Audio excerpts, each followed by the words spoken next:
Hello, ഇന്ന് ഞാൻ സിമ്പിളായിട്ടുള്ളൊരു സ്നാക്കാട്ടോ കൊണ്ടുവന്നിട്ടുള്ളത്. ചിക്കൻ ക്രോക്കറ്റ്സ് ആണ് റെഡിയാക്കി എടുക്കാൻ പോകുന്നത്. ഉണ്ടാക്കിയെടുക്കാൻ വേണ്ടിയിട്ട് വളരെ സിമ്പിളുമാണ്, എന്നാൽ നല്ല ടേസ്റ്റുമാണ്. അപ്പോൾ അതിന് വേണ്ടിയിട്ട് ഒരു പാൻ ചൂടായ ശേഷം അതിലേക്ക് 2 ടേബിൾ സ്പൂൺ ബട്ടർ ചേർത്ത് കൊടുക്കുക. ബട്ടർ ഇല്ലെങ്കിൽ ഓയിൽ യൂസ് ചെയ്താലും മതി, കുഴപ്പമൊന്നുമില്ല. പിന്നെ ഒരു സവാളയുടെ പകുതി ഇതുപോലെ ചെറുതായിട്ട് അരിഞ്ഞത് ചേർത്ത് കൊടുക്കുക. അതിലേക്ക് ആവശ്യത്തിനുള്ള ഉപ്പ് കൂടെ ചേർത്തിട്ട് നന്നായിട്ട് തന്നെ ഒന്ന് വഴറ്റിയെടുക്കാം. നന്നായിട്ട് വഴറ്റിയെടുക്കണം കേട്ടോ. നന്നായിട്ട് വഴറ്റിയെടുത്ത ശേഷം നമുക്ക് ഇതിലേക്ക് ഒരുപാട് ഇൻഗ്രീഡിയൻസിൻ്റെ ഒന്നും ആവശ്യമില്ല, കുറച്ച് ഇൻഗ്രീഡിയൻസ് മതി. സവാളയൊക്കെ ഒന്ന് വഴന്ന് വന്ന ശേഷം അതിലേക്ക് ഒരു 1/4 കപ്പ് മൈദ ചേർത്തിട്ട് ചെറിയ തീയിലിട്ടിട്ട് നന്നായിട്ട് തന്നെ റോസ്റ്റ് ചെയ്തെടുക്കുക കേട്ടോ. 1/4 കപ്പ് തന്നെ മതി കേട്ടോ, അതിൽ കൂടുതൽ എടുക്കരുത്. ആ 1/4 കപ്പിലേക്ക് നമുക്ക് 1 കപ്പ് പാലാണ് വേണ്ടത് കേട്ടോ. അതൊരു വൈറ്റ് സോസ് ഉണ്ടാക്കിയെടുക്കാൻ വേണ്ടിയിട്ടാണ്.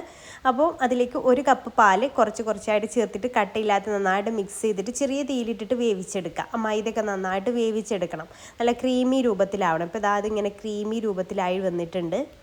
ഇപ്പോൾ നിങ്ങൾ 2 ടേബിൾ സ്പൂൺ മൈദ എടുക്കുന്നുള്ളൂ എന്നുണ്ടെങ്കിൽ 1/2 കപ്പ് പാല് മതി കേട്ടോ. അപ്പോൾ അതിനനുസരിച്ച് മാറ്റം വരുത്തിയാൽ മതി.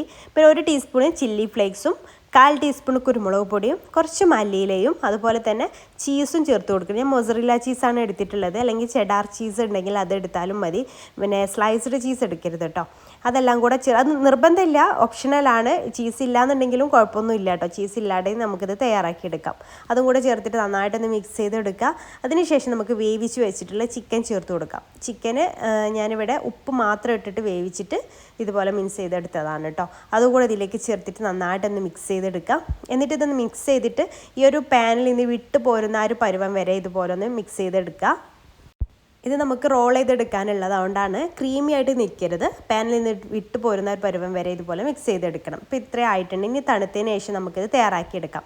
പിന്നെ നമുക്കൊരു ബൗളിലേക്ക് ഒരു 1/2 കപ്പോളം മൈദ ചേർത്ത് കൊടുത്തിട്ടുണ്ട്. അതുപോലെ ബ്രെഡ് ക്രംസും ആവശ്യമുണ്ട് കേട്ടോ. പിന്നെ കുറച്ച് വെള്ളം ഒന്ന് കയ്യിൽ തടവിയിട്ടാണ് നമ്മളിത് ബോൾസ് ആക്കി എടുക്കുന്നത്, അല്ലെങ്കിൽ കയ്യിലിങ്ങനെ ഒട്ടിപ്പിടിക്കാനൊക്കെ ചാൻസ് ഉണ്ട് കേട്ടോ. അപ്പോൾ ഇതുപോലെ ഞാൻ ഈ ഒരു ക്രോക്കറ്റ്സിൻ്റെ ഷേപ്പിലാണ് ചെയ്തെടുക്കുന്നത്. എന്നിട്ട് ആദ്യം മൈദയിലൊന്ന് ഡിപ്പ് ചെയ്തെടുക്കാം. വീണ്ടും എല്ലാം അതുപോലെ തന്നെ ചെയ്തെടുത്തിട്ടാണ് ബാക്കി കാര്യങ്ങൾ ചെയ്യുന്നത്. അപ്പം ആദ്യം ഇതുപോലെ ഇതാക്കിയിട്ട് മൈദയിൽ ഡിപ്പ് ചെയ്തിട്ട് മാറ്റി വെച്ചാൽ അത് പൊട്ടിപ്പോകുന്ന പ്രശ്നമൊന്നും വരില്ല.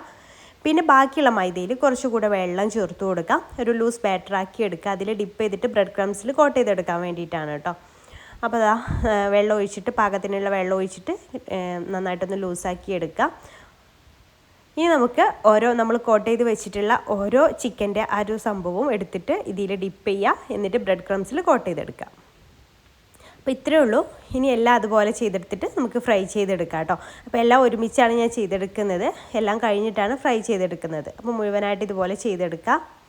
പിന്നെ ഇത് ഫ്രൈ ചെയ്തെടുക്കാൻ വേണ്ടിയിട്ട് ഞാൻ ചട്ടി ചൂടാക്കി അതിൽ ഓയിൽ ഒഴിച്ച് ചൂടാക്കി എടുത്തിട്ടുണ്ട്. നന്നായിട്ട് ചൂടായ ഓയിലിട്ടിട്ട് നമുക്ക് ഫ്രൈ ചെയ്തിട്ട് എടുക്കാം. ഹൈ ഫ്ലെയിമിൽ തന്നെ ഇട്ട് കൊടുത്തോളൂ, കുഴപ്പമൊന്നുമില്ല. നമ്മൾ ഉൾഭാഗത്തൊക്കെ വെന്തയല്ലേ, പുറത്തെ ആ ഒരു ഭാഗം മാത്രമല്ലേ ജസ്റ്റ് ഒന്ന് കുക്കായി വരാനേ ഉള്ളൂ. അപ്പം ഹൈ ഫ്ലെയിമിൽ തന്നെ ഇട്ടിട്ട് പെട്ടെന്ന് തന്നെ എല്ലാ ഭാഗവും ഈ ഒരു ഗോൾഡൻ ബ്രൗൺ കളർ ആകുമ്പോൾ നമുക്ക് കോരിയെടുക്കാം. നല്ല ടേസ്റ്റ് ആയിട്ടോ കഴിക്കാൻ വേണ്ടിയിട്ട്. അപ്പോൾ ഇതുപോലെ ട്രൈ ചെയ്യാത്തവർ എന്തായാലും ഉണ്ടെങ്കിൽ ഒന്ന് ട്രൈ ചെയ്ത് നോക്കുക. വെറൈറ്റി, നമുക്കിപ്പോൾ എന്നും കട്ലറ്റ് സമൂസയൊക്കെ ഉണ്ടാക്കുമ്പോൾ വെറൈറ്റി ആയിട്ട് ഇതൊക്കെ ഉണ്ടാക്കിയെടുത്താൽ കുട്ടികൾക്കും ഇഷ്ടവും വലിയവർക്കും ഇഷ്ടവും എല്ലാവർക്കും ഇഷ്ടവും. നല്ല ടേസ്റ്റുമാണ് കേട്ടോ. സോസിൽ ഡിപ്പ് ചെയ്തിട്ടൊക്കെ കഴിക്കുമ്പോൾ പ്രത്യേക ഒരു ടേസ്റ്റ് ഉണ്ട്. അപ്പോൾ ഉണ്ടാക്കി നോക്കാത്തവർ എന്തായാലും ഒന്ന് ട്രൈ ചെയ്ത് നോക്കുക. ട്രൈ ചെയ്ത് നോക്കുന്ന സമയത്ത് ഫീഡ്ബാക്ക് അറിയിക്കാൻ മറക്കരുത് കേട്ടോ. വീഡിയോ ഇഷ്ടമായാൽ ലൈക്ക് ചെയ്യാനും ഫോളോ ചെയ്യാനും മറക്കരുത്. ഇൻഷാല്ലാ പുതിയൊരു നല്ലൊരു വീഡിയോ ആയിട്ട് നമുക്ക് അടുത്തൊരു ദിവസം കാണാം. താങ്ക്